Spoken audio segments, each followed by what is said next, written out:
I think we need to begin. It's 2:00.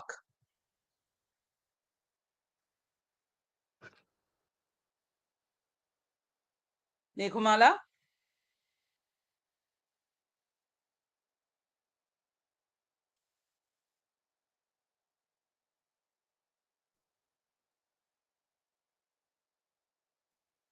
Yes, ma'am. Am I audible? You are. Yes. So this is the parallel session that will be chaired by Dr. Purna Das. This is parallel session number 5, and the topic for the session is feminism and anti-caste writing. Dr. Purna Banerjee is the 2012 recipient of the prestigious Constance Fulmer Award in Mentorship. Congratulations to you, ma'am. Conferred by the British Women Writers Association, BWWA USA. She has published on Victorian novels, 19th century travel literatures, periodicals, 20th century displaced women's narratives, from Indo-Bangladesh border and contemporary social media-driven protest movements. Feminist, post-colonial, and subaltern theories are the lenses through which she critiques all cultural and literary texts. She returned home to Kolkata and joined Presidency University as an associate professor of English. For the previous 2 decades, she has lived and taught in the USA as associate professor of English and the co-director of gender studies at Millikan University from 2005 to 2011. She received her MA degree 1999 from the University of Rochester, New York, USA, and her PhD 2005 from Texas Christian University, TX, USA. So I'm over to you, ma'am. You can start with the session. We're going to start with the first presenter for the day. Thank you. Thank you, Meghumala. Before I introduce the presenters, again, a reminder, our session is called Feminism and Anti-Caste Writing. I have a small dedication for the 4 wonderful speakers that would follow me shortly. It is a dedication of a quote from Sharmila Rege. So feminism and anti-caste writing was really born as a reaction against the mainstream Indian as well as Western feminism that ignored the problems of caste. Dalit is a symbol of change and revolution. Tell us, Dalit scholars inform us about this. And according to Sharmila Rege, and I quote, from such an epistemological position, there was either a complete invisibility of the experience of Dalit women, or at the best, only a token representation of their voices. There was thus a masculinization of Dalithood and a Savarnization of womanhood, leading to a classical exclusion of Dalit womanhood, end quote. I dedicate this particular line or this particular quote from Sharmila Rege, who left us in 2013, very untimely. She was just 48, because I think 4 of the speakers that follow me today are going to engage with this particular sort of quote in multiple ways. If you are watching this, you will hear the word intersectionality come up multiple times. And at the end of the 4 presentations, I am sure we will have enough questions about Rege's controversial comment, as well as our speaker's take on it. Without further ado, I would like to introduce the first speaker, Miss Ilina Gupta. Miss Ilina Gupta is a second-year postgraduate student in the Department of Comparative Literature, Jadavpur University, Kolkata. Her areas of interest are focused on gender, sexuality, and the intersectionality of caste and gender in Indian context, sexuality and sexual security of class and caste minorities, as well as partition literature. Her paper is entitled Solidarity from a Position of Privilege Should Be Self-Critical, Reading Bama's Sangati as Feminist with Savarna Privileges, end quote. Now, over to Ms. Gupta. And just as a reminder, all speakers have 20 minutes. At exactly the 18th minute, I will remind you, I'm sorry for the rudeness, but in fairness to everyone else, I will remind you to wrap up. Thank you, and it's over to Ilina Gupta. Ilina, if you would switch on your camera while I switch myself off. Hello, am I audible? Yes, you are. Okay. So before I start, I would like to apologize. In the keynote, Gajendran sir have said that the word Dalit shouldn't be used, but as in the text, the word Dalit was used, I have used it. So I would start. Okay. This paper is based on a comparative study to show that bifold oppression of caste and gender, as well as race and gender, has similar traits. It also focuses on how a Savarna woman reads a Dalit feminist author, Bama, and her work and how it should be read by her. Bama wrote Karukku, an autobiography in 1992, followed by Sangati in 94, which documents the collective experience of the women of Paraya community amongst many of her literary contributions. I've tried to chalk out how Savarna women are not without blame regarding those experiences and has enough contribution in the systematic oppression of Dalits, especially Dalit women. Historically, women of the privileged communities of both race and caste have played a part in taking away the right to femininity from the communities of both oppressed women, be it be it a black woman, an indigenous woman, or for India, the Dalit Bahujan Adivasi women. This practice of making the other, within quotes, woman be subjected to violence, as well as extensive outdoor physical labor, which is rendered masculine in the Savarna world, is throughout the narratives of Sangati. In Sojourner Truth's speech of 1851, Ain't I a Woman? She precisely points out this issue. She states, I could work as much and eat as much as a man when I could get it, and bear the lash as well, and ain't I a woman? While reading it and analyzing it, a woman with caste privilege cannot simply show solidarity and share the Dalit woman's portion of hatred because they have contribution in it. The previous generations have actively dehumanized while stripping women of caste minority of the feminine privileges that they collect and claim to themselves to stay above the caste minority, both men and women, in the social hierarchy. Moreover, the cycle of abuse, which results in violence on Dalit women by Dalit men, is majorly ignited by the violence Dalit men feel by the Savarnas. And even if a Savarna woman isn't directly waging violence on a Dalit man, they are complicit in it in order to stay above them in the social ladder. On this, Bama writes, I wonder all that violence was because there was nowhere else for them to exert their male pride or to show off their authority. All that suppressed anger was vented when they came home and beat up their wives to pulp. Even though they are male, because they are Dalits, they have to be like dogs with their tails rolled up when they are in fields dealing with their landlord. There is no way they can show strength in those circumstances. So they show it at home on their wives and children. Lee Maracle, an indigenous Canadian author with Metai origin on her mother's side and Stolo origin on her father's, authored a book in 2017 titled I Am Woman. There she wrote, the dictates of patriarchy demand that beneath native male comes the native female. The dictates of racism are that native men are beneath white women and native female are not quick to be referred as women. The same trait of oppression happens to Dalit Bahujan Adivasi women, and it is essential to acknowledge that while reading Bama's Sangati. In fact, the entire cycle of life described in Marcus' I Am Woman and Bama's Sangati that women of oppressed community are forced to face is very similar. These women need to do hard manual labor, come back and take care of the household, cook and feed their husband and children.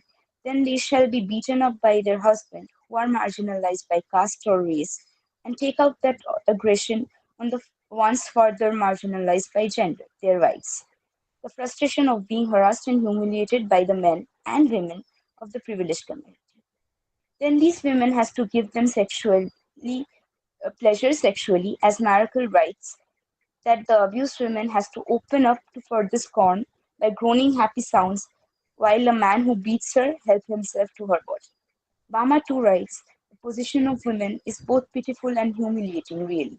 In the fields, they have to escape from the upper caste men's molestation. At the church, they must lick the priest's shoes and be slaves while he threatens them with the tales of God, heaven and hell. Even They go to their own home before they could have a chance to cook some kanji or lie down and rest a little. They have to submit themselves to their husband's torments. Thus, it's not just a patriarchal oppression that's on hold of this whole systematic torment of women of minority caste. It is Brahminical patriarchy that normalizes violence on these women and also renders them as a class minority at the same time. Thus, feminism here can never be without addressing the existing intersection with caste. The same book of Manusmriti, which justifies violence against women, states that it is necessary that caste hierarchy exists. Thus, the role of caste privileged women, just like white women, is very much present in othering of a marginalized women and thus is complicit in the abuse they face both at home and outside. Class position of these women and their families are very vivid as these women do not get the luxury to even rest after a critical accident as well as given birth. The male infants are taken care of for a longer period of time and are fed breast milk more extensively because when they will grow, they will take care of the family financially. Whereas girl infants are neglected as they will be married off as soon as they start menstruating and won't be helping the family economically. This patriarchal notion of pariah community is dependent on the class struggle. Brittany Cooper, a well-known feminist theorist and author, states in an interview in Brian Leher's show that it is difficult to her and her community of black feminists to trust white feminists with the nuances of patriarchy amongst black men, even if they befriend a few of these feminists for maintaining gender solidarity. Bad things happen when white feminists sort of jump into conversation that they're about black men, she said. This is because the white feminists have historically spread racism and carried out exclusionary politics against black women and women of color. It is also a factor that black men are deemed to be violent and sexually abusive, resulting in various false allegations on them by white people, so it feels unfair to open up against the same community who have perpetrated these biases. She states that rather than bringing black and white feminism under one umbrella, there needs to be a solidarity, which is more difficult given the centuries of gendered betrayal from white women. Similarly, it is difficult from women of caste minority to trust Savarna feminists, as Jyoti Singh became Nirbhaya, the India's daughter, with four of her perpetrators facing death penalty. While Wikipedia won't even name the woman who died in Hathras, gang raped by men of privileged caste and then cremated without the consent of her family, while the perpetrators blame her family for honor killing. It is a fact that women of all community faces the torments of Brahminical patriarchy, but it is not as easily forgotten like an everyday event or shoved under the carpet like it's in case of a caste minority. Moreover, it is easier to dominate over the narrative of a victim of abuse if she is from minority caste because they lie in the bottom of the social hierarchy and just like Panwari Devi wouldn't be believed by the social society or the court of law. It is also because systematically caste oppressed women are also class minority because both caste and gender contribute negatively to their economic condition. Till date, the women working in factories, most of them being from Dalit Bahujan Adivasi community, get paid considerably less than men for doing the same manual labor and also for cleaning up afterwards. For female hawkers, basic commodities like public washroom and creche for their infants are not provided. These issues are not included in everyday feminist discourses carried out by privileged caste women. Thus, while reading about Maikanni in chapter 7 of Sangati, Savarna feminists often forget why she is forced to look after her home since childhood and go out to work since the age of 11. Bama writes, the day Maikanni learned to work, she started to work as well. Yes, her father used to abandon them after getting her mother pregnant, and it is considerable cause for such a hard life. But the fact that there is next to no provision for Dalit women to raise infants while working is an indication that there is a lack of provision, and the othering has ensured that these issues won't be welcomed as feminist issues. Bama herself writes regarding the othering, both actively and passively carried out by Savarna women. Besides all this, upper caste women show us no pity or kindness either, if only as women to women, but treat us with contempt, as if we are creatures of different species. We have no sense of honor or self-respect. Thus, I asked three women with Savarna surnames about what they felt while reading Sangati. I would not be naming them, as one of them specifically asked me not to. However, I would be only naming their surnames. Banerjee told me that while she was reading it, she desired to know more about the community that she knew nothing about, in accordance with the scope of academics. Then came the solidarity and the understanding of the difference in lifestyle. Only after I specifically asked about the privileges and being ashamed about it that she acknowledged that it is her caste privilege that is making her realize that the it is her caste privilege that is making her realize that she finds these experiences to be new and differently violent. This also emphasized on the fact that Savarna women also boxes the violences and vulgarity found in Dalit lifestyles and simultaneously in Dalit literature differently, as the occurrence of it is often public. And Bama wrote, upper caste women give the superficial impression that they never quarrel amongst themselves, nor with their husbands. They claim that it is only our streets there are fights and vulgar quarrels all the time. Chakravarti told me that the events that were depicted in Sangati have made her feel triggered and uncomfortable. Even though she acknowledges her privileges, that were not the primary thought while reading the graphic narrative of patriarchal domination that caused extensive sexual and physical violence. She said she doesn't realize her Savarna privileges while reading about these gendered oppression because men, especially Brahmin men, carry out this oppression on every woman regardless of their caste. Mukherjee said Sangati gives an access to the knowledge about the daily lives of a Dalit Christian woman, which she thinks to be very important. She believes the comparison between a Dalit and Savarna woman's life carried out by Bama and the documentation of the collective experience of the community's women unnecessary, and it makes texts like this significant. This precisely makes my point more clear that the acknowledgement of the contribution of their privilege in the events of the texts that move them so much is non existent.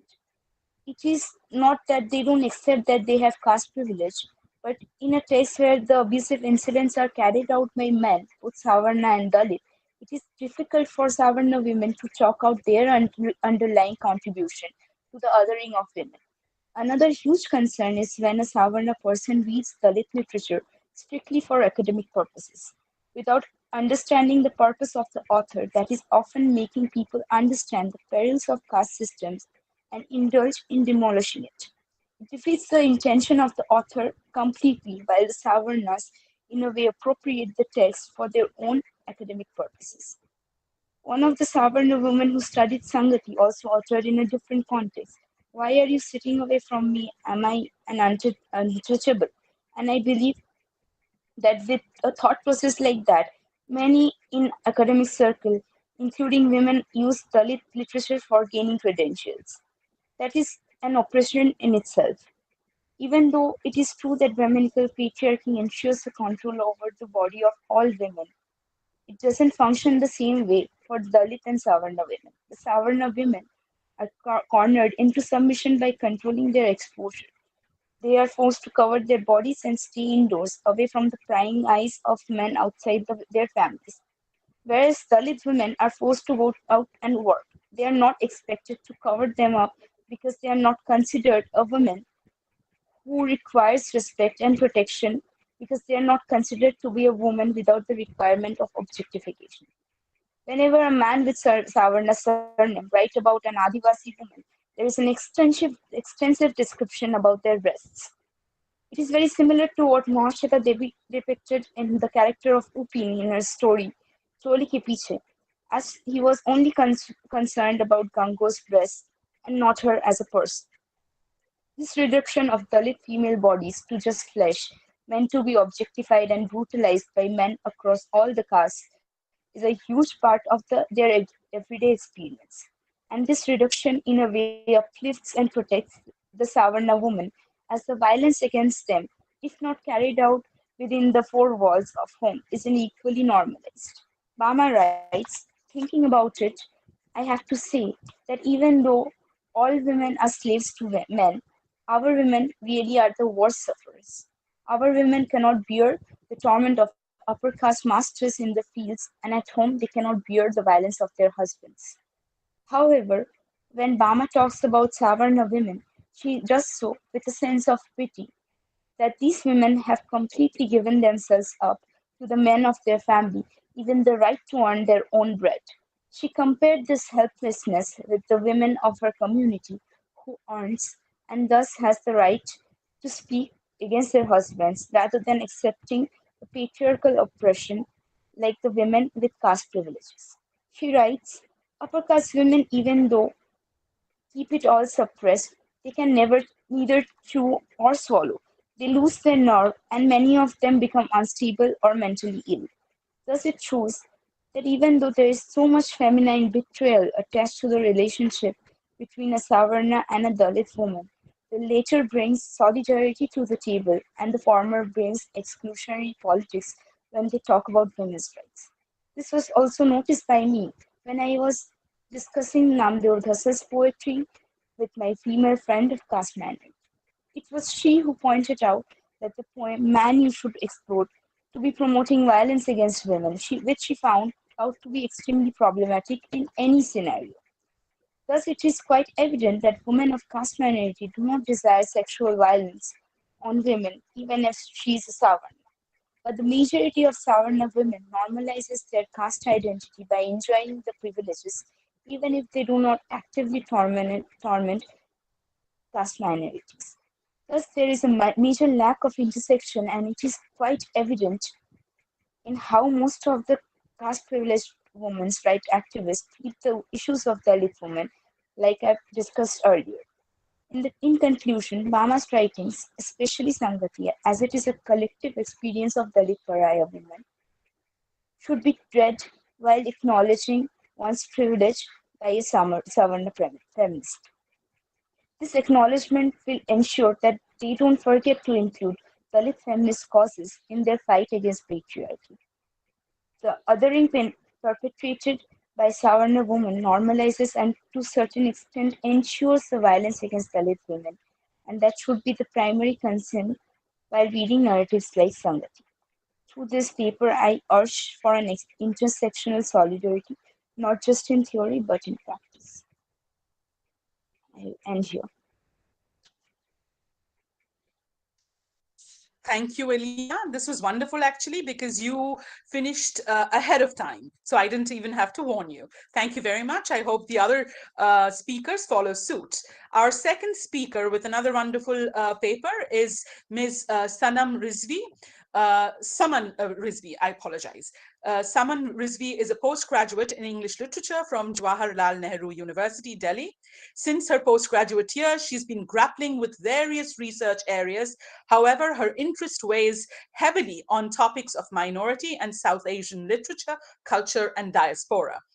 She is a dreamer, a thinker, a learner who also happens to write poems and short stories. Some of her writings have been published in Literary Yard, Erathnatos, and the Quiver Review, the Caravan India, and the Universe Journal, the Bombay Review. She is set to present, and I think she's already presented because she says she's set to present on the 27th through the 29th of April 2020. So that's over. So she's already presented her paper, Home and a Mirage, Immigrants of Home Fire by Kamila Shamsi, in an international conference on annual South Asia conference by Ireland India Institute.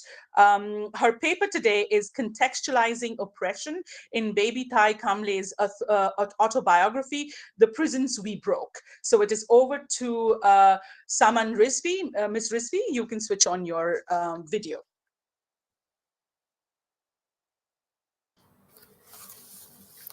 Am I audible?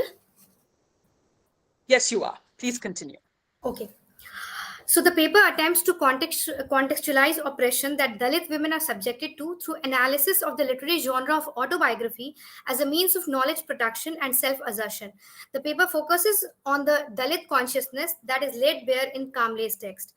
Dalit community rising on the horizons of the literary landscape of India altered the homogeneous historicity and pedagogy of the upper class formulated and regulated arena, raising pertinent questions about the homogeneous literary historicity of India. Dalit narratives are not mere texts, but point towards the inculcation of new writings that claim to be a part of a distinctive social and cultural history. These texts have created liminal spaces for the reimagining of the political and the cultural praxis, steering discursive politics around visibility, hegemony, silence, oppression, and trauma. As G.N. Devai opines, I quote, the literary historiography of Dalit literature derives from this principle of racial inequality of Indian society. It focuses on the question of otherness, difference, marginality, canon, and the categories of aesthetics. In order to voice the protest of the marginalized, Dalit literature often follows the subversive historiographic path of personalizing history.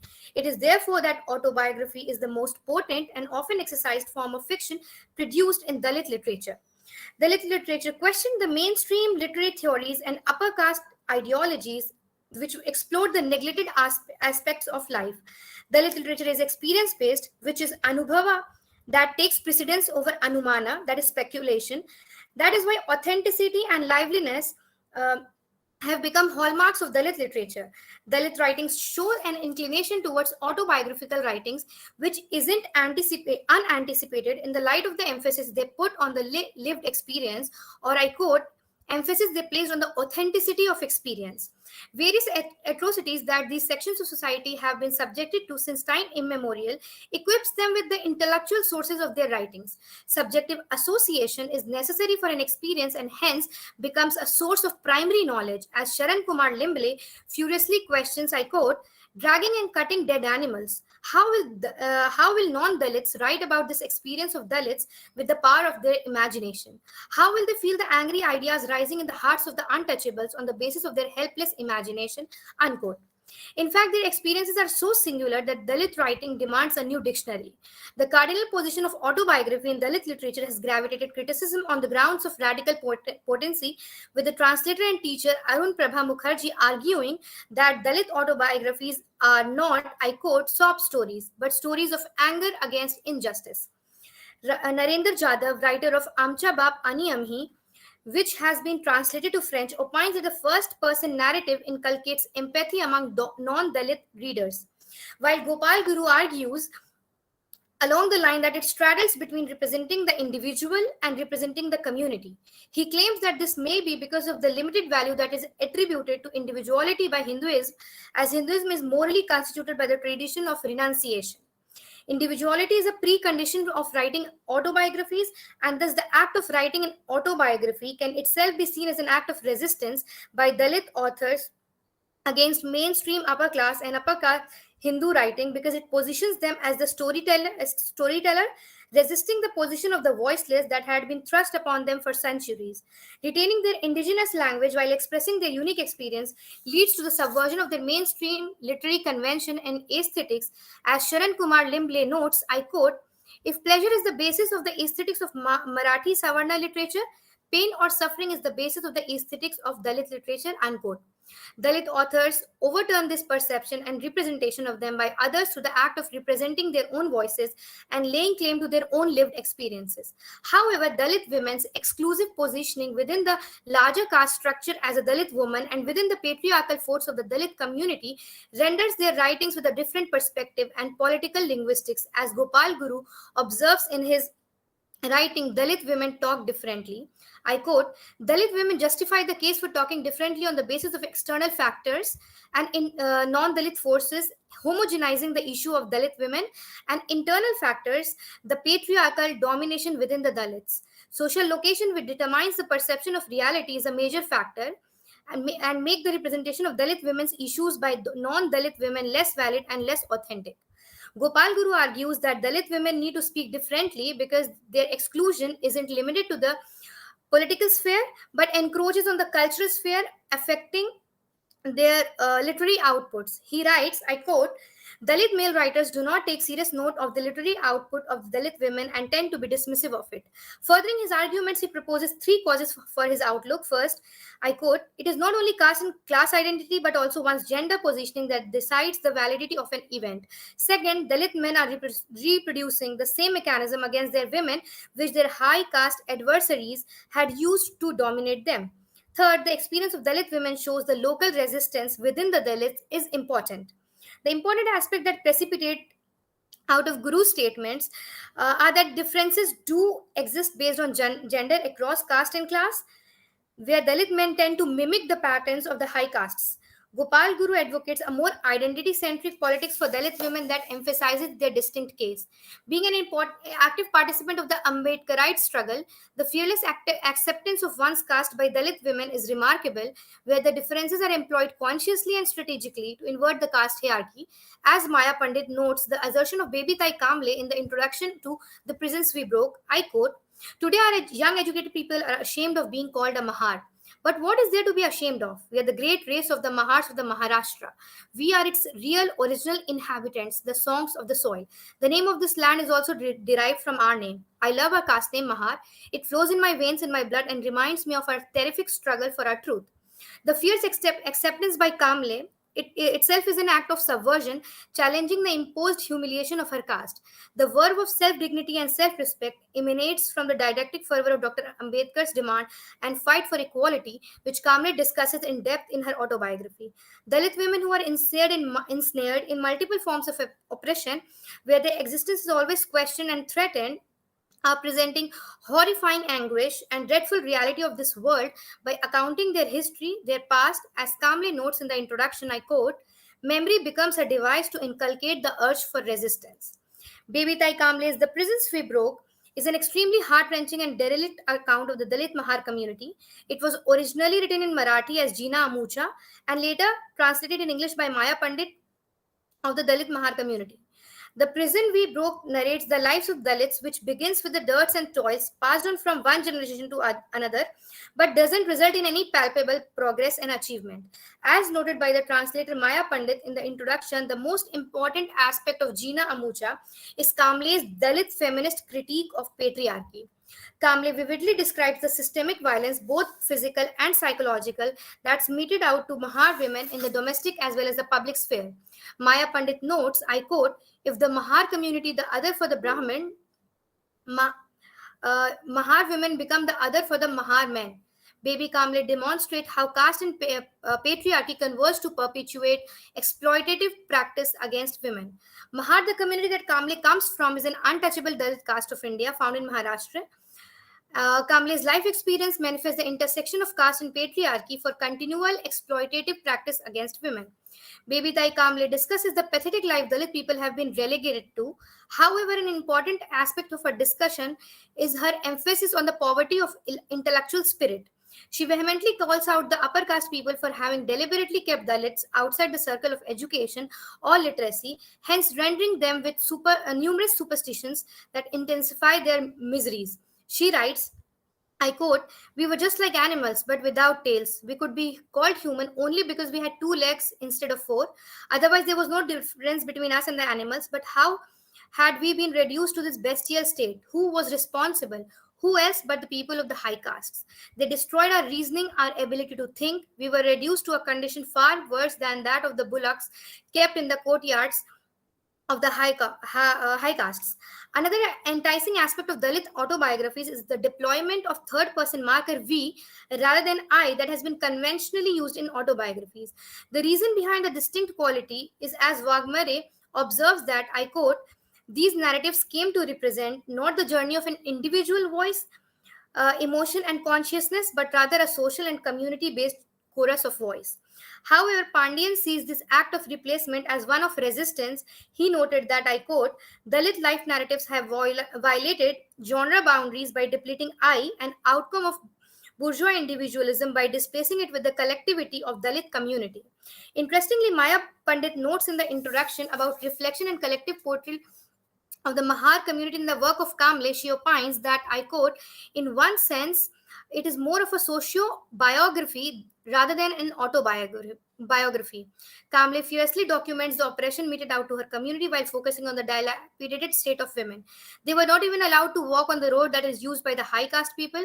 The discrimination and alienation to which the Mahar community is subjected to begins quite early in life, when Mahar girls are discriminated against in schools by upper caste girls due to the stigma and fear of being polluted by them. In the book, we come across an upper class girl narrating her story of having to take bath as her mother didn't allow her to enter the house once she came to know that Mahar girls sat in the same classroom.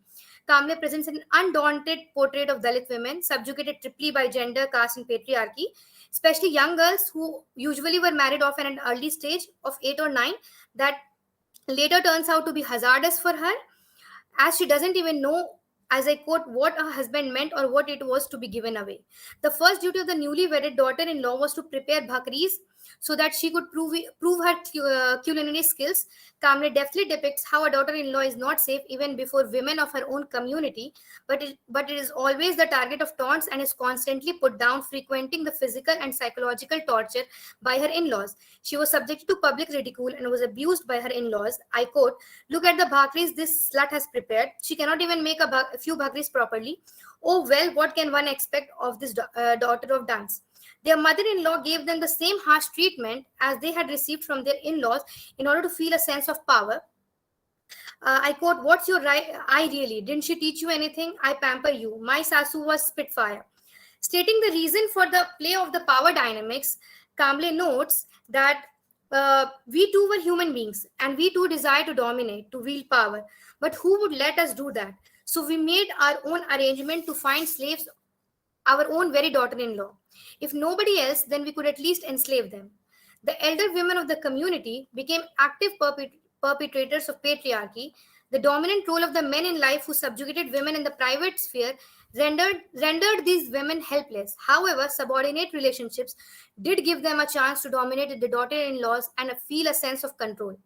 While narrating a story of Asad month, which already burdens women with overwork due to fasting, Kamble describes a scene of insensitive humiliation and apathy. She says that a woman from the Mahar community had to beg for things which she will pay as well, but she must beg with utmost humility to persuade the seller to sell. She writes, I quote, "Appa Saab, could you please give this despicable Mahar woman some shikaki for 1 paisa and half a shell of dry coconut with black skin?" However, the torture Mahar women undergo is described too graphically in the following words. She writes, I quote, "In those days, at least one woman in 100 would have her nose chopped off. You may well ask why. It's because of the Sasu who would poison her sons' minds. These Sasus ruined the lives of innocent women forever. Every day, the Maharwada would resound with the cries of hapless women in some house or the other. Husbands flogging their wives as they were beasts would do so until the sticks broke with the effort. The heads of these women would break open, their backbones would be crushed, and some women would collapse unconscious. Women led the most miserable existence. The entire day, the poor daughter-in-law would serve the entire household like a slave. The Sasu, Sasra, brothers and sister-in-law, the neighbors, she had to serve one and all." Unquote. Kamble, while talking about the contradicting position of her father, a reformist and activist in the public sphere, however, had confined his wife, Kamle's mother, to prove the honor of his family, as she commemorates, I quote, "In those days, it was the custom to keep women at home, behind the threshold. The honor enjoyed by a family was in proportion to the restriction imposed on the women of the house. When no one could see even a nail of the woman, thus confined within the four walls of the house, then this honor became the talk of the town, and a byword among the relatives and friends in surrounding villages. Then people would tell each other how one Pandarinath Misri kept his wife completely hidden in the house, and how even the rays of the sun did not know her. My father had locked up my eye in his house like a bird in a cage." Unquote. The above lines remind us strongly of Guru's second argument stated above about reproducing the mechanisms of their high-class adversaries in order to dominate women.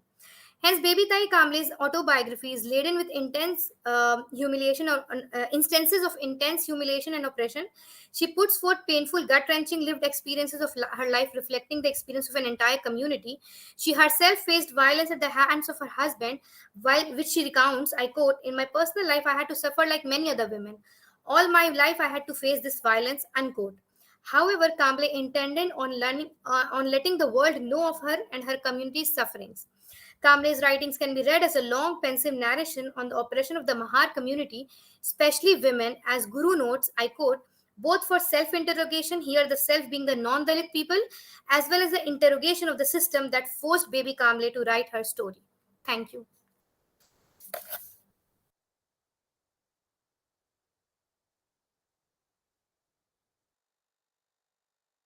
Thank you, Ms. Rizvi. Everyone in this panel is doing really well. We're doing really well on time. Our next speaker, our third speaker, is Ms. Somrita Misra. She's an assistant professor of English at Chanchal College, Malda. She has obtained her MPhil from the University of Calcutta in 2013. Her MPhil thesis is entitled The Magical Brethren, an analysis of social and political hierarchy in J.K. Rowling's Harry Potter series. She's a PhD scholar at Diamond Harbour Women's University. Her areas of research interest include British Kashmiri testimonial writings, and partition narrative. It is now over to Ms. Misra. You may switch on your video and your microphone, please. Hello, am I audible? Yes, you are. Thank you, ma'am.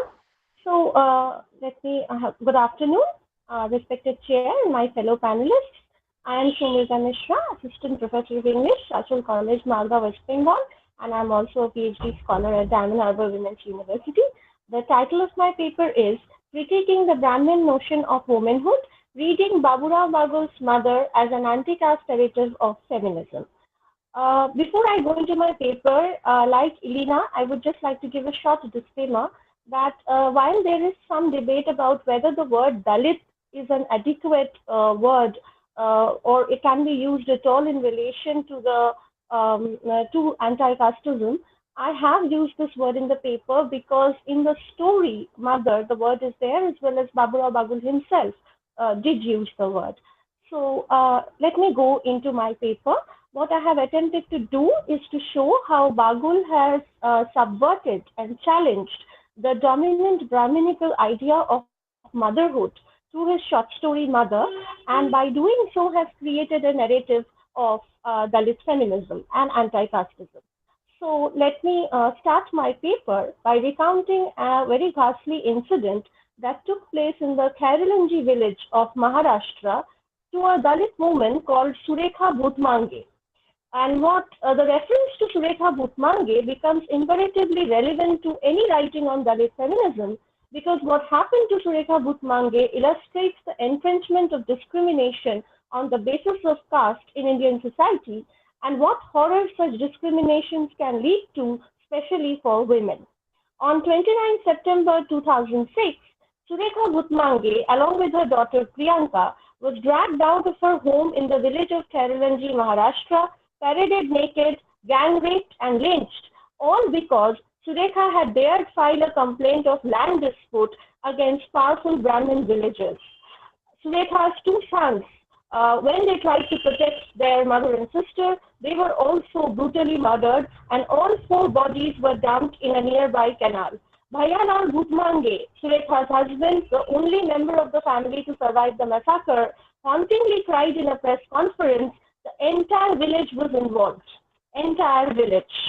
The horrors perpetrated on Surekha Bhutmange and her children exemplify the impunity of casteism in India. If being a Dalit means a constant negotiation across the murky terrain of caste discrimination, then being a Dalit woman means meandering between discriminatory terrains of being a woman as well as a Dalit. The Dalit woman has to walk the tightrope of expectations that both patriarchy and Brahminism makes of her. And when she dares challenge either of the two dominances, she, like Surekha Bhutmange, is punished in the most brutal way imaginable. Baburao Bagul, in his short story Mother, captures the tale of such a Dalit woman caught between the intersectionality of caste and patriarchy. We see the turbulent and violent narrative that Bagul weaves at the very beginning of Mother. I quote, "The children looked up, backward children with their peaked, ragged faces at the teacher. The poem was about a mother, and they remembered the warmth of the mother's lap. Pandu started thinking of his own mother as Vatsalya Sindhu, a river of motherly love and benediction. Kisan yelled cruelly, "Don't touch Pandu, any of you. My mother says Pandu's mother sleeps with the Mukaddam like this." He puffed out his chest and stood tall in imitation of the hefty overseer. The class was convulsed with laughter. Unquote. At the very beginning of the story, Bagul highlights for his readers the intrinsic differences between an upper caste elite schoolroom and a poor government-aided classroom of backward children. We note words like peaked, ragged, cruelly, adjectives which one does not associate with children. The upper caste hegemonic reader especially would be shocked at the behavior displayed by Pandu's classmates. Children are innocent and kind, not viciously venomous. But Bagul portrays the unpalatable reality of poverty, the filth, the decay, the survival of the biggest bully that becomes the norm right from childhood for lower caste children, so that their very innocence is snatched away and what remains is sheer violence and venality. Helplessly frightened and hurt, Pandu seeks out the comfort of his mother when he reaches home, only to find that his mother is out and there is no edible food to assuage his hunger. Pandu's mother, meanwhile, is running home, worried about her son. Quote, "At that very moment, she was rushing home with lightning steps, knowing he would be hungry and waiting. Her steps slowed down as she saw the gang of women, her envious enemies, waiting at her doorstep." Unquote. Throughout the story, we do not hear Pandu's mother's name. It is as if she represents every Dalit mother's struggle, a struggle that is made all the harder by the dominant Brahminical ideas of motherhood planted in vulnerable Dalit children's minds by patriarchal and casteist teachers. Pandu has just read a poem about a mother being Vatsalya Sindhu, a fountain of love and affection. This makes him project the idea onto his own mother, who he wants to be a Vatsalya Sindhu. But his mother is a Dalit widow who has to keep the kitchen fires lit. She does not have the luxury of being a constant caregiver for her child. Bagul questions the Brahminical hegemony in the Dalit classroom, and the imparting of Brahminical notions of motherhood to a Dalit child is being challenged by Bagul. For the mother in this story, oppression acquires the dual facets of caste and patriarchy. Even her own people turn against her when she wants to emancipate herself from the clutches of widowhood. Quote, "Pandu's mother, secure in her newfound love, rejoicing in the great physical prowess of the overseer, burned with anger but walked straight and threaded her way through the hostile crowd. The women started hurling abuse at her, and Pandu forgot his sorrows and sat up. His newfound knowledge enabled him to see her tightly worn expensive sari, the careless confidence, the defiance in her walk. Her lips, which he now considered evil, reddened as they were with beetle juice. He was convinced of her guilt. His mind was already willing to take sides against her." Unquote. It is perhaps the greatest tragedy for the Dalit woman that her own fellow caste sufferers do not stand by her when she needs them. Liberation becomes transgression in the eyes of the women and men who abuse Pandu's mother and who ironically are trapped in the same cycle of poverty that she is. So then the question that keeps emerging out of Mother as a story is whether a subaltern Dalit woman's voice can ever truly be heard. Pandu's mother desires to live life on her own terms. This is her sin, and this is the sin that both Brahminism and patriarchy want to punish her for. The concept of caste prejudice stems from the notion of false purity that Brahminical supremacy has always propounded. The touch of the low caste, therefore, supposedly defiles the upper caste.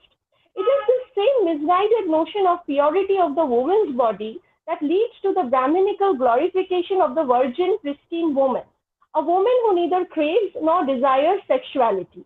It is this idea of womanhood that the Brahminical world order desires to propagate, and whenever any woman dares transgress this worldview, she is branded as evil, as a whore, a prostitute, a slut. The sin of the transgressive Dalit woman is all the greater because she challenges Brahminism at its very core and dares overturn caste and Brahminical hierarchy. So the Dalit woman who desires sexuality, who wants emancipatory love, who debunks the myth of the Vatsalya Sindhu, is to be punished all the more brutally as Pandu's mother is being punished. What is tragic is that the punishment is not always meted out by the upper caste hegemonic Hindu, but also by fellow caste workers and family members. Bagul's story weaves a narrative of personal trauma and pain to illustrate the larger political problem of the Dalit woman's oppression. His attempt through the character of Pandu's mother is to lend voice to the marginalized subaltern woman. The readers are forced to empathize with the plight of this helpless, abused Dalit widow when they hear her anguished agony, which is always suppressed beneath her many layers of duty. Quote, Pandu was running away at great speed. His fast-falling tears had almost blinded him. The stray dogs ran at his heels, snapped at him, and now he was screaming, shouting with terror, afraid of the dogs. She was trying desperately to escape from the bear-like hug of the overseer, but like a person stuck fast in a quagmire, she found release impossible. Unquote. Love for Pandu's mother becomes another trap in her life of multiple traps. The overseer is just another man lusting after her body, refusing to relinquish his control over her, even as she fights to free herself, desperate to go after her hurt and confused child. What for Pandu's mother is an emotion of fulfillment and joy is for the overseer mere bodily satisfaction. Bagul's story shows how Dalit women are ritually exploited for sexual relations by men of power who take advantage of their vulnerability and unfulfilled desires. Dalit feminism has questioned the caste and gender roles within Indian society to challenge age-old practices of subordination and dominance. Since the 1970s, autobiographies of Dalit women are being published in an effort to highlight the Dalit woman's suffering through her own lived experiences. It is this importance of the lived experience that Dalit feminists cherish in literature, insisting that the nuances of the Dalit woman's trauma can only be articulated by her story told in her own voice. Baburao Bagul is certainly not a Dalit female writer, but the gamut of his stories portray numerous Dalit women characters who through their narrations articulate resistance to caste and gender oppression. Mother as a story falls under the categorization of anti-caste feminist narrative because the voice of the mother in this story universalizes the heterogeneous experiences of motherhood that Dalit women experience in contradiction to the homogeneous Brahminical idea of a singular motherhood. Pandu's mother is a construction site worker. She is not a housewife who stays home all day to care for her son, and she is not a pristine virgin widow. She enjoys her share of sexual love and has an autonomous desire of a life of her own. All of this does not make her a bad mother. It makes her unusual and different, and that too, because of the propagation of the Brahminical notion of motherly love, which disallows and delegitimizes a woman's autonomous selfhood. Bagul, through his story, interrogates the nationalistic dominant idea of motherhood, which is also tied in with the larger patriotic glorification of the mother figure as India, or as is popularly known, Bharat Mata. But does the prototype of the Bharat Mata include subaltern marginalized mothers like Pandu's mother? Does it include the many women laborers, construction site workers, manual scavengers who cannot be the founts of kindness and love that Bharat Mata would essentially have them be? And more importantly, does it recognize the years of historical wrongs done to the Dalit, lower caste, and even upper caste women in the name of patriarchy? Does it recognize the years of caste prejudice and discrimination in India? Mukta Salve furiously proclaimed, "Let that religion where only one person is privileged and the rest deprived vanish from the earth, and let it never enter our minds to boast of such a religion." Bagul was reared in the schools of Ambedkar, Marx, and Phule, and his stories essentially weave into themselves the harsh realities of existences faced by the Dalits. Mother poignantly captures the struggle of an oppressed woman who strives to protect her son from the discriminations and misery that caste Hinduism has always heaped upon her. Bagul tries to rescue her voice and prevent it from being subsumed within the larger discourses of the ideal Brahmin wife and mother. The anti-caste discourse is often clubbed with the anti-colonial and the post-colonial, but Bagul as a writer portrays the need for anti-caste narratives not to be merged with the larger discourses of other movements. The Dalit woman's struggle is a lonely one. Her story deserves her own voice of ragged fury and her own vocabulary of harsh violence.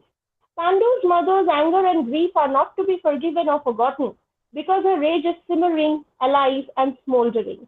I end my paper with the very famous quote by Savitribai Phule, "We shall overcome and success will be ours in the future.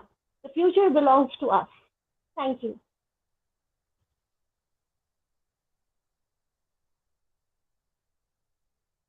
Thank you, Ms. Misra. Misra, again, we are doing very well on time. We'll have a lot of time to discuss and have a robust conversation. Our last paper and our last speaker is Ms. Amrita Anand. Ms. Amrita Anand is a PhD scholar at the Department of English and Foreign Languages, Indira Gandhi National Tribal University, Madhya Pradesh, India. Her paper today is entitled Writing Resistance, Writing the Self, Analysis of Short Story Thakur Kuan, Part 2 by Anita Bharti. Did I say that right? It is over to you, Yes, ma'am. Ms. Anand. Yes, thank you very much.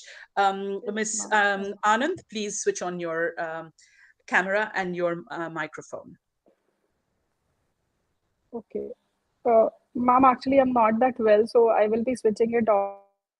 Sure, sure. You can switch it off after a little bit, so that we can see and interface with you. Sometime. Is it okay, Yes. ma'am? It Am I is audible? perfectly fine. Yes, you're audible. It is perfectly Yes, ma'am. fine. Okay. Whatever makes you comfortable, Okay. switch it off after just a couple of minutes, so we can, just get to see you a little bit. Yeah, okay, ma'am. Thank you so much, Purna ma'am, for the wonderful chairing of the session. And I also would like to express my heartiest gratitude to the Department of English, Presidency University for allowing me and giving me the chance to present my paper today. So the title of my paper is Writing Resistance, Writing the Self, Analysis of the Short Story Thakur Ka Kuan, Part 2 by Anita Bharti. So, Dalit women, who are often called Dalit among Dalits, are a vulnerable population group that experience gender based inequalities and violence. In addition to that, the narratives involving Dalit women's lives are filled with victimization, romanticization, and absence. Anita Bharti is a contemporary Hindi writer, critic, journalist, teacher, and activist for social and human rights. In her short stories collection Ek Thi Kote Wali Tatha Anya Kahaniyan, published in 2012, she presents an insight into the recent development of a growing feminist voice in the field of contemporary Dalit literature. As Sharmila Regi has pointed out, the need for a Dalit feminist standpoint which takes into account the multi-layered problems and identities of Dalit women who are at the intersection of gender, caste, and ethnicity. The stories they bring out hope and reiterate the importance of unification to fight discrimination and injustice. So my main aim is to analyze the sequel, how the sequel of the story Thakur Ka Kuan is narrated from the perspective of a feminist Dalit writer, Anita Bharti. And through the short story, we will get to know that how Bharti has attempted to re-evaluate or revise the prolific Hindi writer Prem Chand by rewriting his story with triumphant Dalit women characters. So I've divided the paper into many sections. And first, I would like to uh, bring your attention to the very word that who is a Dalit. So Sharan Kumar Limbale, he defined the term Dalit as all, and I quote him, all the untouchable communities living outside the boundary of the village, as well as Adivasis, landless, farm laborers, workers, the suffering masses, nomadic and regional tribes. End quote. So the word Dalit, it comes from the sacred language Sanskrit meaning broken or scattered. The language Sanskrit was predominantly used in the scriptures where Dalits were described as untouchables. The Indian caste system was also the product of these sacred texts, which was collectively called as Dharma Shastras. Dalits were excluded from the fourfold Varna system, which remained unchallenged until few decades ago. And according to the Census of India 2011, Dalits comprise nearly 16.6% of India's population. B.R. Ambedkar, he popularized the use of this term Dalit, which included oppressed people from all the castes.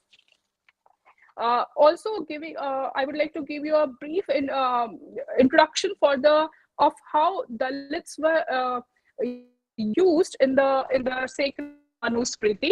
So in the fourfold Varna system of Hinduism, Dalits were excluded and were categorized into the fifth Varn called Pancham or Avarn. Those who belong to one of the four assigned varnas or classes were termed as Savarna.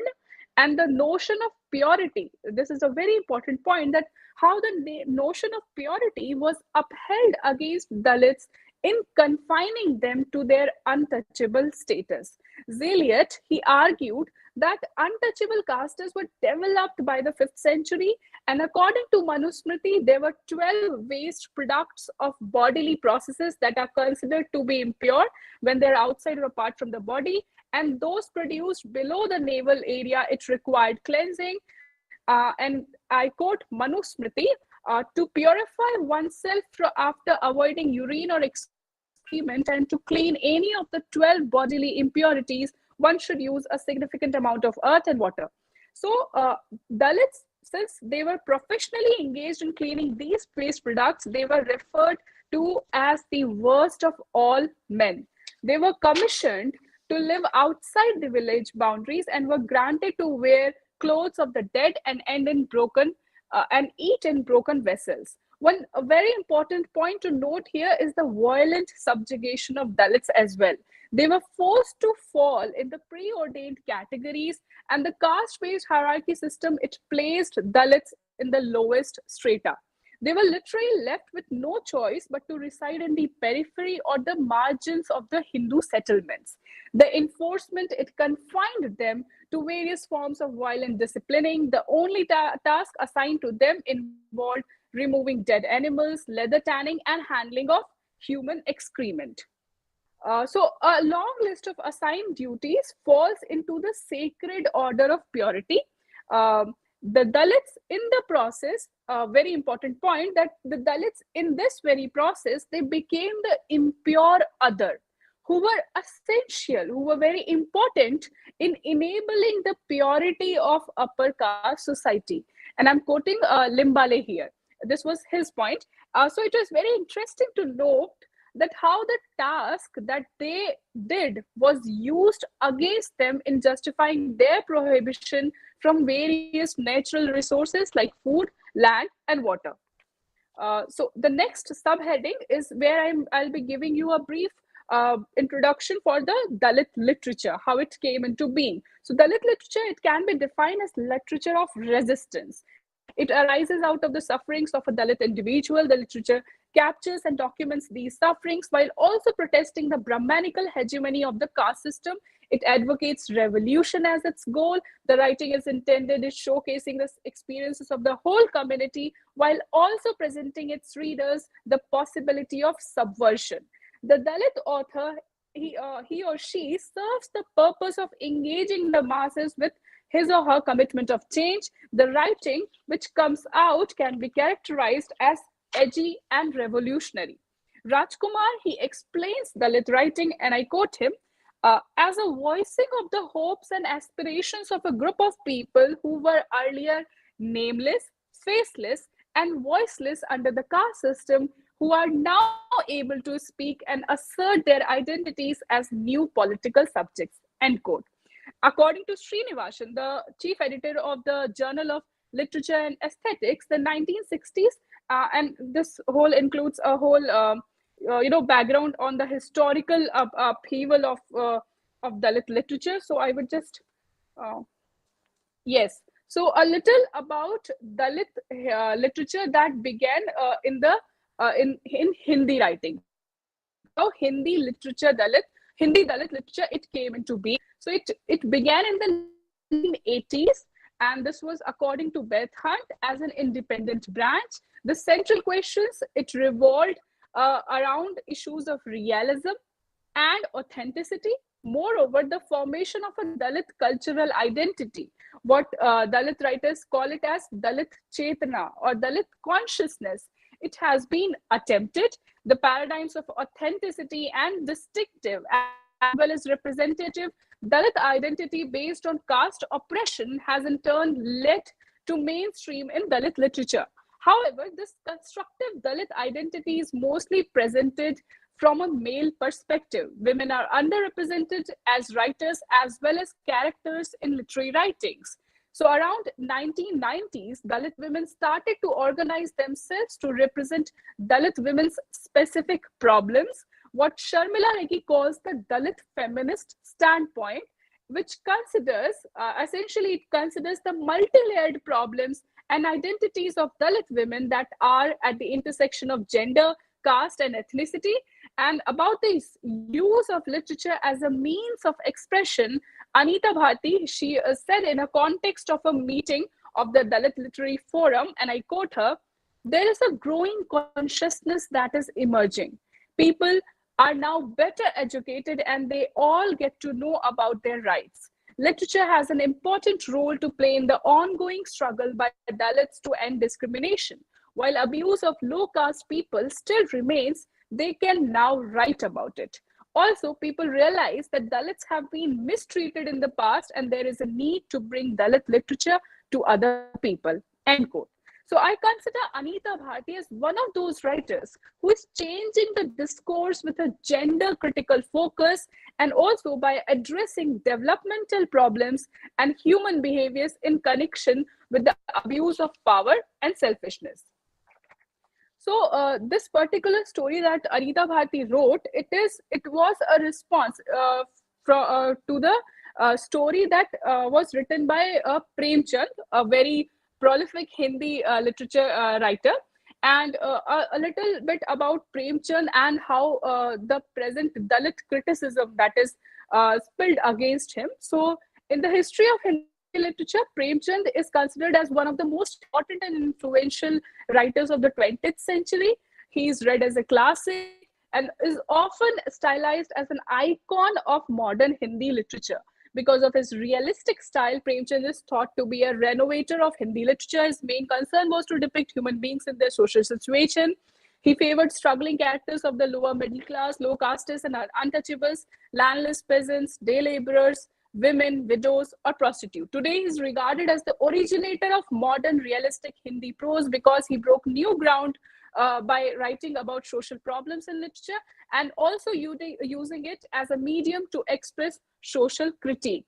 His literary style, shaped by Gandhian ideals, is defined as social realism that developed at a time when questions of social reform, the nation building of an independent Indian state, and finally nationalism and patriotism were raised. But because of how he evoked sympathy for his drastic and miserable literary characters, Premchand's depiction of Dalits or untouchables has sparked a continuing debate among Dalit literary writers and critics. Underlying this still ongoing, there are two very significant questions: that whether or not Premchand's literature can be considered as Dalit literature, and second question, that whether non-Dalit writers can ever genuinely represent the lives and experiences of Dalits. A significant and this extreme act of protest, a lot of extreme act of protest was also inflicted against him. There was this public burning of his novel Rang Bhumi in 2004 by members of the Bhartiya Dalit Sahitya Academy. And this extreme act of protest, it raises several issues in a larger debate. That the hegemonic position of upper caste writers in the canon of elite Hindi literature, the question of representation, authenticity, and finally the politics of identity, or from a literary perspective, the redefinition of realism. Now, Anita Bharti, she was born on 9th Feb 1969 in the Selampura area of Delhi. She's the youngest daughter and the fifth child among her four brothers and three sisters. Her father was a tailor and mother a housewife. She studied in an improvised primary school which held classes in a tent. Having earned a bachelor's degree in education, she graduated with a master's degree in Hindi from Delhi University, and currently she works as a vice principal in a government school and is the general secretary of the Dalit Lekhak Sangh. So about her literary works, it consists of a collection of short stories published in 2012 titled Ek Thi Kote Wali Tatha Anya Kahaniyan, I Was the Kota Woman and Other Stories, a collection of poems published in 2013, Ek Kadam Mera Bhi, One Footstep of Mine Too, and a very recent publication of her autobiography titled Chhoote Panno Ki Udaan, or Flight of the Left Pages. Now, I'll be talking a little about that how Premchand's story Thakur Ka Kuan, it was published in the year 1932, is about the desperate attempt of the main character Gangi. The main character is Gangi, who goes on to find clean water for her sick husband Jokhu.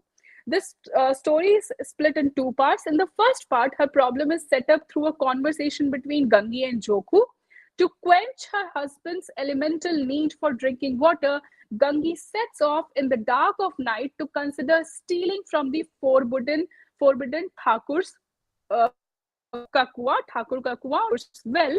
The high hopes badly end when, after coming back to home, she sees Jokhu gulping filthy water.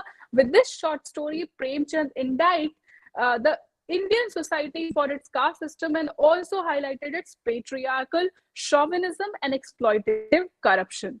But in the rewriting of this short story, in Anita Bharti's Thakur Ka Kuan Part 2, the main character Gangi and her now well-educated granddaughter Vaishali, they go back to Gangi's home village after years, and in the village they come upon a deficient water supply for the household community that endangers their health. Alarmed by it, the two women, they gather the village people and fight for the basic access to drinking water. The story is an apt example for seeking social justice in an Ambedkarite manner, centered on women characters as activists, and points to the developmental problems and poverty in rural India. The story opens with the death of Jokhu. So the character, if you read Premchand's short story, Jokhu died at the end of it, and in Anita Bharti's short story, it opens with the death of Jokhu, and we see Gangi leaving the village to provide for her daughter's proper education. She survives and manages to make Kusum, her daughter, a headmistress in a college. Kusum, she gets married, and her two children obtain an academic education. The daughter Vaishali, she obtains a PhD in water conservation, while the son Kabir, he studies medicine. Now, Gangi and Vaishali, they decide to go back to this village, and to their surprise, they find things still unchanged. The women act and gather the Dalit community to go and file a complaint to the district collector. And towards the end of the story, the narration accelerates while the water pipeline work is shown being still under construction. Gangi rebuilds and decorates her old house into a village school where she and Vaishali educate children and women. The narration culminates in the speed of Gangi that prays to power, which ultimately lies in their unity.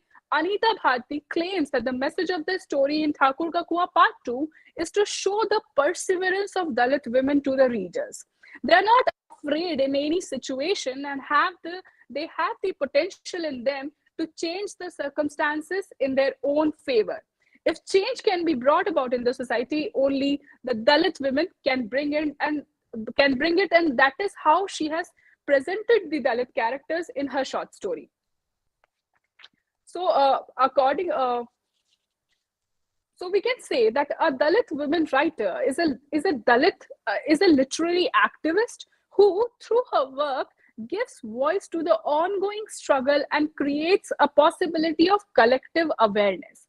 Anita Bharti, through her short stories, through this particular short story, is celebrating the tradition of resistance. She joins the chorus of voices that argues that exploitation and misery are neither inevitable nor necessary.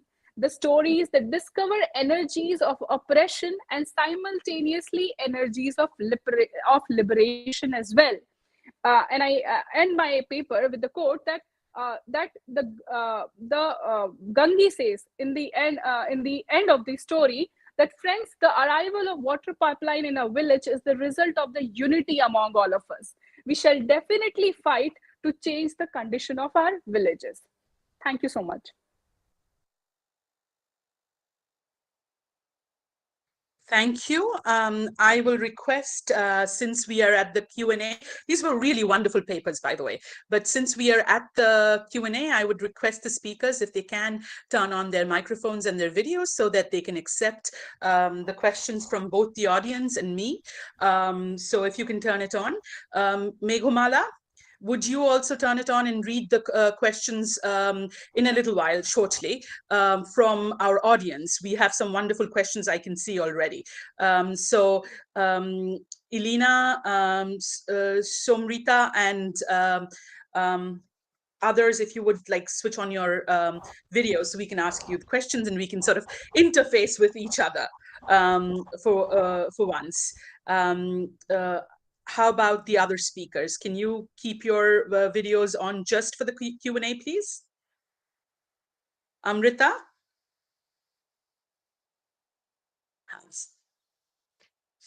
Okay, Saman, you're here already. So my first question, I will just quickly give you my questions and then move on to the questions from the audience, because as I said, they do have some wonderful question. My question for Ilina was, at the end of it, although I did listen to your paper extensively and very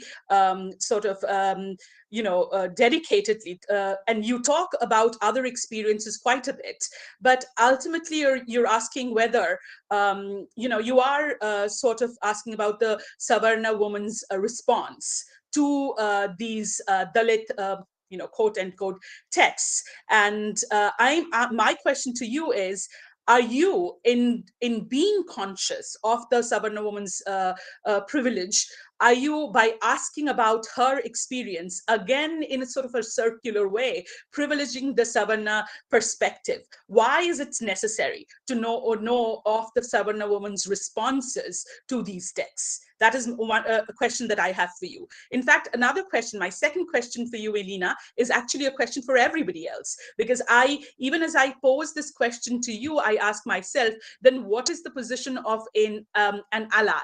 If you are a Savarna and you are an ally to the cause, how do you position yourself? Can you always, will you always be sort of incarcerated in the identity of privileging and co-opting? Your privilege co-ops the Dalit women's movement, so to speak. And in your paper, Ilina, you do talk about now how it has become a cultural capital, a cachet for people to take courses and talk of Dalit literature or Dalit feminist literature.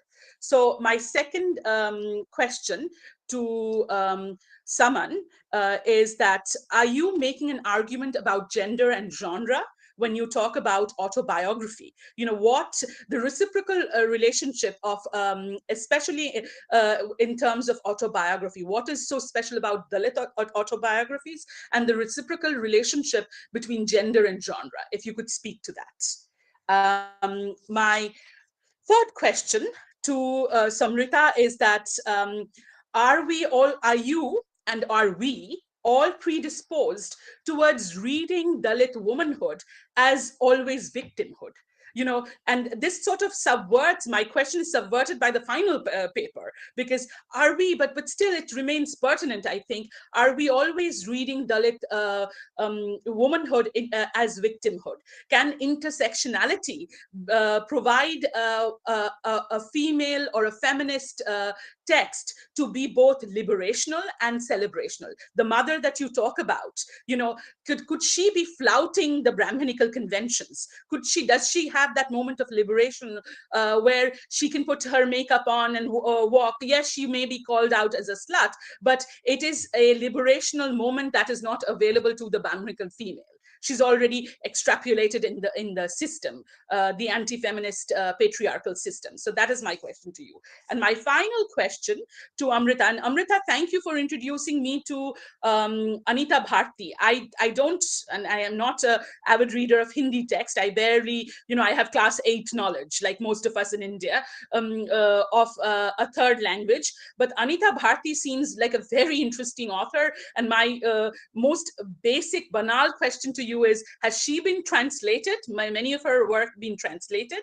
My more intellectually engaged question to you is, why call her writing? If she's so powerful, why call her writing a sequel? Because in your abstract and in your paper, you call it a sequel, and I find that a little bit problematic.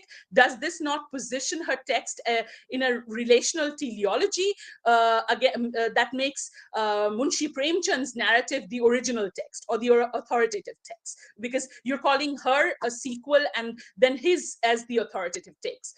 I think you should be theorizing her as that, what you call as later, you just say it once, she's revising, she's resisting and revising. She's both celebrating. There's a carnivalesque energy in her writing, and she's revising.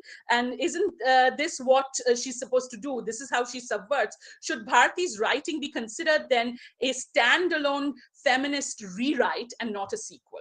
So that is my questions for you. Meghomala, would you want to read the questions from Priyanka Verma, Natasha Niogi? I know there are really several good questions, and I hope the speakers are noting it down and then they can sort of respond to it. Of course, ma'am, I'll do that. So Priyanka Verma has asked the following questions. Number one, she is asked, can we define Dalit patriarchy as a separate entity, or should it be read as another manifestation of Brahminical patriarchy, as Sunaina Arya puts in her book? I think she's meant it for everybody to answer. The second question is to Ilina Gupta. She's talked about how Ilina Gupta spoke about Savarna privilege in her paper. Does it imply that it is necessary to be a Dalit woman to speak about the atrocities against Dalit community? And she's asked to keep Anandita Pan's argument about positionality in context over here. The third question is once again from Priyanka Verma, who's asked, has the mother been given voice in the short story, or is it just the male Dalit writing about her experience? So I think this is sort of a question framed from what you asked yourself. And the last is for both Ilina Gupta and Saman Rizvi. It's from Natasha Negi, who's written that in the field of Dalit feminist standpoint, the autobiographical works of Dalit women have been regarded as having a certain authority to discuss these issues. But aren't upper caste writers like Mohashweta Devi and Perumal Murugan, who discuss these issues through fictional writings, legitimate and necessary, since they bring out multiple marginalizations might go unnoticed by even Dalit women who are privileged, educated, or working? So these are the questions. I think the last one is so that's all. Yeah, so you can see how the concerns sort of dovetail. All of our concerns dovetail. So Ilina, do you want to start by responding, and we will go in the same order, and then we can have a free-flowing discussion. So, responding to your question about why it is important to again think about Savarna woman's response, it is because I see so many Savarna women talking about Dalit feminism without acknowledging this privilege. When you said about being an ally in your second question, this being an ally cannot come without the acknowledgement and the shame, and in order to for gendered, when we see men allies, we say that they have to give up their male privileges in order to be the right kind of ally. So for caste privileged women, for being the right kind of ally and actually talking about diminishing caste, not just reframing it or making it better, because there is no making caste better. One has to acknowledge it and think about it, how they read these narratives. So that's my first answer. Yeah. Is it? And do you want to address Natasha Negi's questions as well? Yes. And Priyanka Verma has asked the question that why, if a Savarna woman cannot ever speak about Dalit women or the atrocities faced on Dalit women, right? That's the question. I think when a Savarna woman does that, they do it from a different, standing it from away from the actual experiences. I am not saying that one cannot do it, because there is certain female gendered violence that are common. So one can do it, but again, it is also one has to do it by taking account of their own privileges and to acknowledge that they are not the like first speaks person. They cannot be the one holding the mic when these kind of discussions happen. Um, I am not too sure about like the last question. I couldn't understand it very well. So can you please?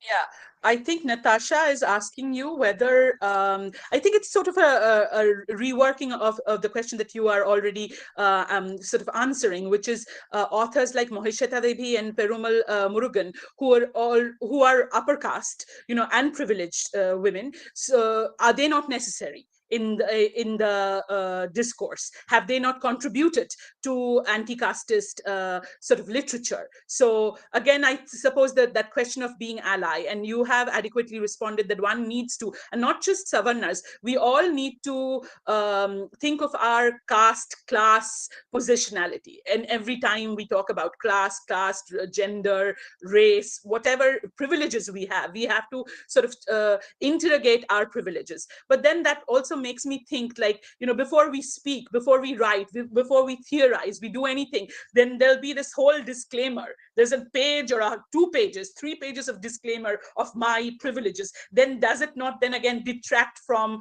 the genre of creativity? But that's another different question. So go ahead and answer Natasha's, and then we can move on to the other speakers, and then come back, loop back to our free flow of conversation. Yes, I haven't read the writer, but I have read Mohisheta Devi, and her contribution is extremely important, I believe, because when she is writing it, she's yes, she's writing it from the position of privilege, but then again, she's also writing it in the sense of like she's showing the evils and perils of how horrible it is on some people who don't have this privilege, because this privilege exists. So it is very extensively described. Like the short story I have selected, Choli Ke Piche, it also has one female character, which is not shown to be that important, a Savarna female character. And the entire time when this entire thing was going on, when Upin was going and objectifying Gango's breast, and I don't understand how like malnutrition only affects a female's breast and not the other part of their body, like their living and their health condition. That was not mentioned. It's just only the objectification. She had not been actively against it or like pointing out the malice in it, like the problem in it, when she was shown in the book, like so that is there, like it is very visible. She's showing the reality. That is why it is kind of important. But again, I'm saying that it shouldn't be the primary text one should read when they're reading the literature, because Thank you. Sanam, would you like to address the questions that were posed to you? Yes, definitely. I would like to start with the last question and then move on with the rest, because I think it will go in the flow of answering the question. So I would like to start with the fact that there is a very interesting dialogic conversation between two theorists, that is Gopal Guru and Sundar Sarukai, in the Cracked Mirror, where they actually discuss about this issue of like kind of borrowing the experience of someone else and writing on it, right? So Gopal Guru in that book Cracked Mirror discusses that the subjective association is very necessary to write about the lived experience of the Dalits. He says that that subjectivity of experience cannot be translated through reason or rationale. So you cannot, the materiality of the experience is very important when it comes to Dalit experiences. Specifically, like in this terms, he is talking about Dalit experiences, where he gives an example of this simulated experience. An example of like, for example, we go to a restaurant and we're sitting in a forest themed restaurant, but then that actually is not a forest, right? We have the choice of leaving that restaurant at any point of time. But somebody who lives in like whose natural habitat is the forest, that person doesn't have that choice of moving away from that certain environment. So if somebody writing from the outside always has a choice of getting away from that subject. However, the subject who is writing from his or her own perspective, who doesn't have a choice of moving away, has a different perspective. So the materiality of the experience is what important, and is which is important. And that is why the theorists emphasize on the fact that the writers and Dalit writers should voice their opinion on their own. Or on the other hand, Sundar Sarukai has another opinion that the other person, like other people, can also come up with it. If we want to go into a deeper debate, one can always read that book. It's a very interesting conversation dialogic. First thing that, then second, the question of representation, as I addressed, I think, I hope, yeah, I answered it. And the second is that autobiography is important because the materiality of the experience is important. The subjectivity of the lived experience is important. As Limbley himself, as I noted in my paper as well, that how could a non-Dalit write about the skinning of a dead animal? How can a non-Dalit write about from the from their, he uses the word of, from their helpless imagination. So imagination has got certain extent. I'm not here, I'm not putting forward my personal point or standpoint on it, but I'm just telling what Dalit writers think about it in the light of what they have written about it.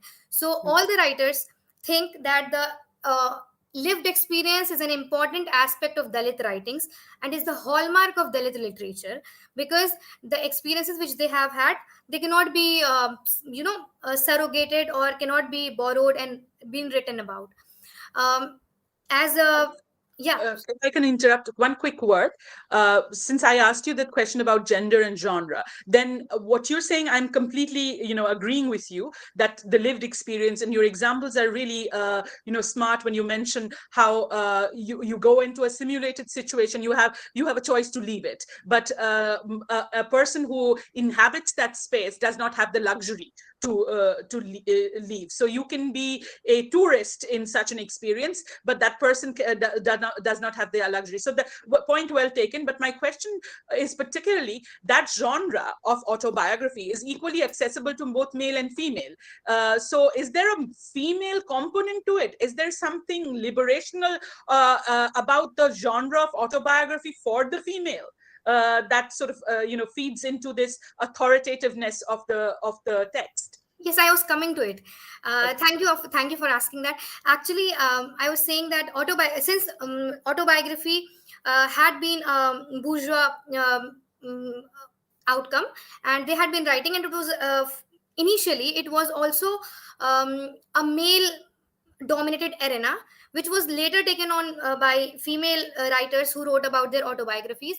So one thing is this, that when women started writing about themselves, I'm talking in general, like larger perspective, when women started writing about it, then they presented a polyphonous kind of environment where multiple subjectivities were negotiated. It was not like a site of contestation. It was not that a male could have written something about female and they could have not presented their subjectivities or their multiple selves. They cannot be put into distinct clinical boxes, right? So autobiography became a potent tool for liberation in that sense for women, because that autobiography has always been a site of feminist standpoint, because the females they challenge the masculine domination of representation, the politics of representation. They can present themselves, their multiple selves in this. And now coming to the Dalit autobiographies which are written, one thing which I noticed about while going through multiple Dalit autobiographies is this, that female autobiographies largely talks about the entire community of women rather than just talking about herself. It's the I that dissolves like there's no I dissolves into we. And in Sangati, Bama's Sangati, we see that the writer Bama is actually talking from first person narrative. However, she keeps on straddling between her community and herself. So herself, and in Kamble's text, Kamble very clearly says that I'm talking about the women of my community. I'm representing the women of the community. And besides that, if you see the male autobiographies, Dalit autobiographies, you will see I has been used. Whereas Juthan, Om Prakash Valmiki, he is even hesitant about accepting his caste. He's And here on the contrary, we find Kamble fiercely accepting and kind of declaring fiercely that yes, I belong to this community, I'm very proud of it, subversing the entire thing. So and female have a very it's a very distinct, when you go through Kamle's text, you would find that she talks about the entire community, but then after every explanation of an event or something, she just gets back to the women. She speaks only about women, how women had to do the household chores, how male privileges were there, and how their male, like Dalit men, were helpless in front of the other upper caste people, but how they used to bring sufferings and pain to the Dalit women as well. She uses a term where she says that we use kumkum, which Hindu women use for this manifestation of their husband's liveliness or whatever.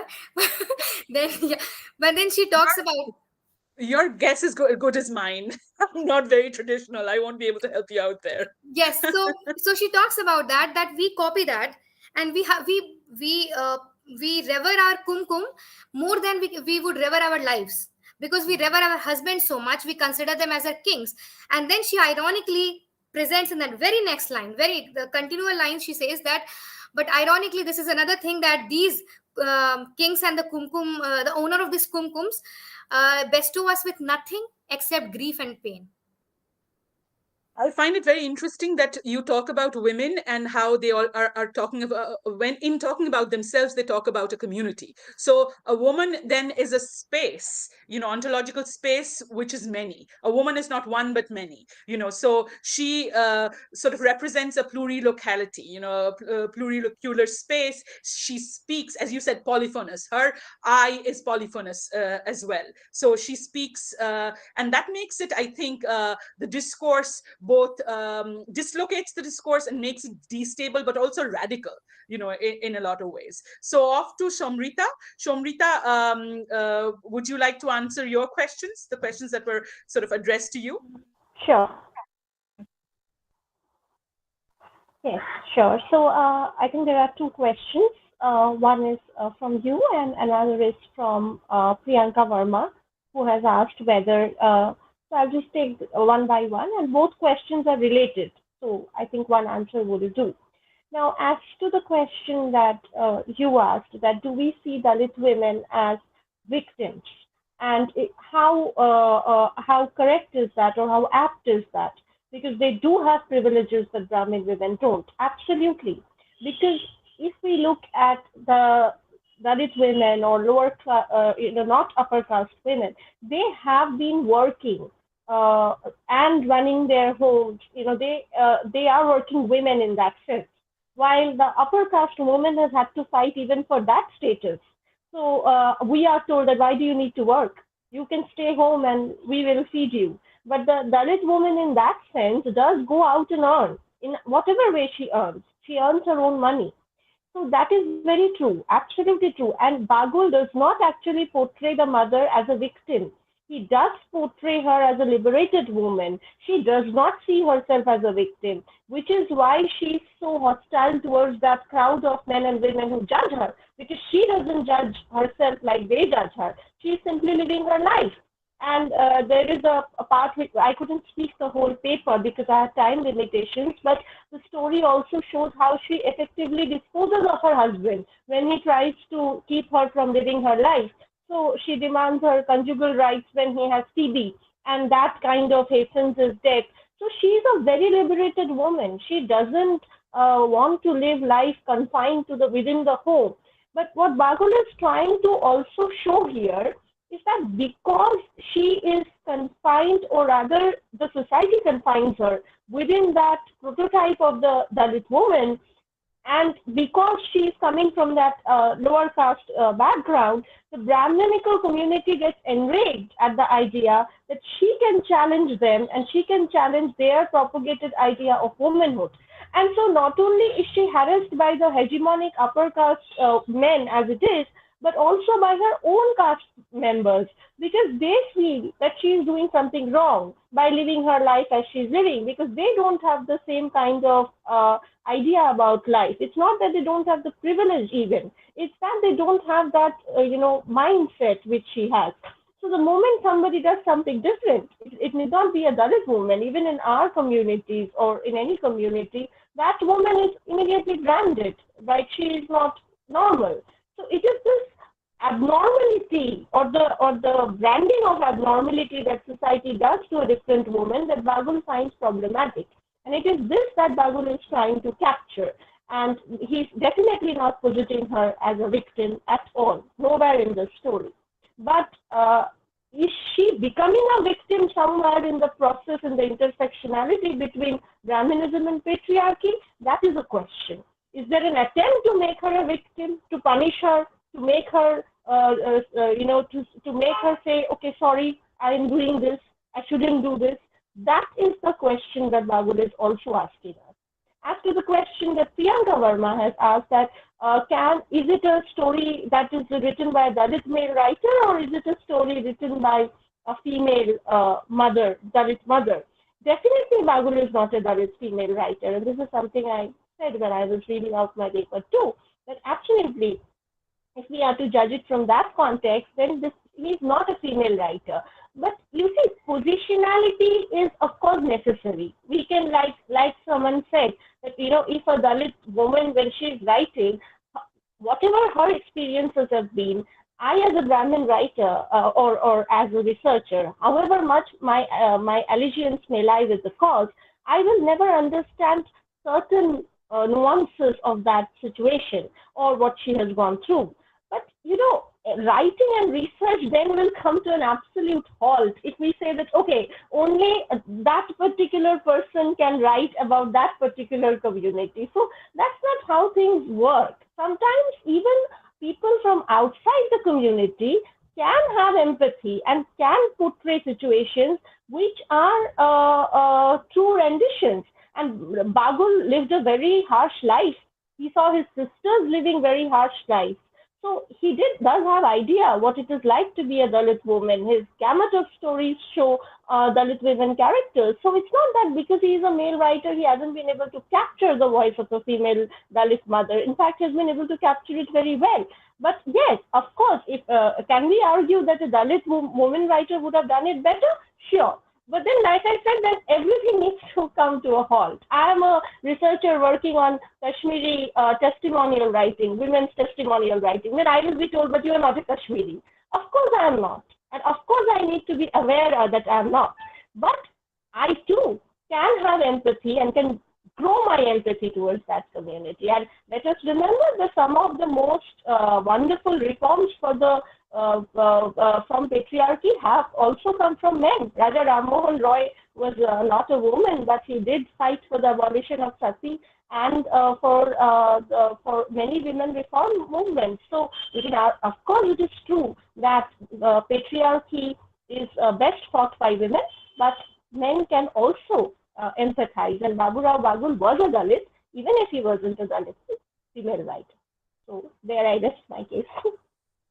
Okay, I think we are coming repeatedly back to that question of like ally. Can you be an ally? Again, rethinking, if you are, what are your privileges? Should we first check our privileges at the door and then become an ally? So this is very politically charged, and it was wonderful to listen to all of you. We are sort of running out of time, and is Amrita around? I think she's logged off. So I wanted her to address her questions and answer them. Meghumala, could you quickly check what is up with her, if she wants to answer her questions or not? Otherwise, we will continue with our discussion. We have actually 2 more minutes. But it was all of your papers have been wonderful and very thought-provoking and politically generative. And especially we stand at a juncture where our national politics is so polarized. polarizing that it feels invigorating to be talking at a forum where the politics that we discuss is not partisan, where we can agree about the intellectuality of it, and sort of the the benevolence and the beneficence of humanities. We are students and scholars of the humanities. So what do we contribute to the world? This is what we contribute. These kinds of discourses. So it is wonderful to hear from all of you. So keep the revolution alive. Keep the fire in your papers alive. It was wonderful to read. And I think we are missing Amrita. Meghumala, any response from Amrita? No, ma'am, I'm just checking. Just give me 2 minutes. Okay. So is there any final thoughts? Ilina, you've switched off. If not, I just wanted to give you all an applause. Ilina, if you would switch on your microphone and your video for one. I want to applaud you all for a wonderful conversation. I've had a good afternoon. So congratulations. And Ilina, I wanted to tell you, you did have a VIP sort of guest, because for your paper, Professor Ayathurai was here. He listened to part of your paper and then he left. So maybe perhaps all of us, me included, you in your papers, use the word Dalit. Perhaps we can end with what his concerns were, because there are scholars who still, despite scholars who have issues with the term Dalit, there are other scholars and activists who actually say, no, we claim that identity. We want to use that word. So if you can maybe rephrase. Yes, Meghumala. I think Amrita Anand has written her answers in the chat box. Oh, could you quickly read it? Yes, yeah. yes. I can quickly read them out.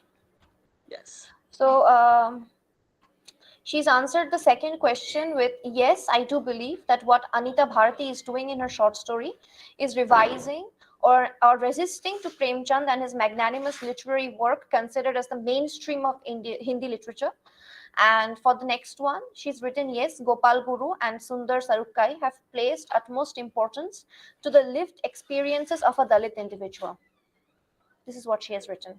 So final thoughts from our speakers on the word Dalit. What should we or should we not be using it? And then we'll end it at that. I believe that language is a big thing when we are talking about discussing caste politics, because language has rendered a lot of violence, has brought in a lot of violence as well. So when we use languages like upper caste and lower caste in academic field, which is still widely used, it is very hurtful and not right, not sensitized. But I have seen, as you said, that there are people who claim this word Dalit and subvert it, because they have faced this linguistic and as well as other kind of violence by people boxing them as Dalits. So they want to claim it to themselves and resist it from within it. So that's all. I have no comments on it. Otherwise, just noticing this and observing it. So. Saman? Yeah, actually, I do not have a personal standpoint on it, but I just want to note here that there's this very interesting essay, Understanding the Category Dalit by Gopal Guru, where he says that where he discusses all the other terms that is being used by various theorists, governments, etc. But he lastly ends up saying that Harijan, he has a problem with Harijan. He says that the category Harijan is a sort of metaphysical term which lends the category Harijan or the people, renders people a sense of resigned fate. Nothing could be done. And Dalit, he says that is a term which gives the term a discursive potential, where site of contestation, where certain things can, because it has emanated out of the toils of Dalit people. Yeah. It has militated itself out of it, and as we all acknowledged today, that it is a term of revolution. So be it a revolution in society or in literature. So Amrita, do you have anything to say, or shall we sort of conclude our session? I think we have covered it. That it all comes down to how we see identity. And many Dalit writers have themselves used the word Dalit. And Harijan, yes, they do have a problem with that Yes. term. So ultimately, it is identity and how one sees their identity that matters. And language, like Ilina said, as a very powerful tool. So we should be careful how we use it. Absolutely. Thank you to all the panelists for wonderful papers. As I said, keep the fire alive, keep the revolution on. My applause to all of you. Have a good conference. Have a good conference in the next 2 days. Bye-bye. Take care.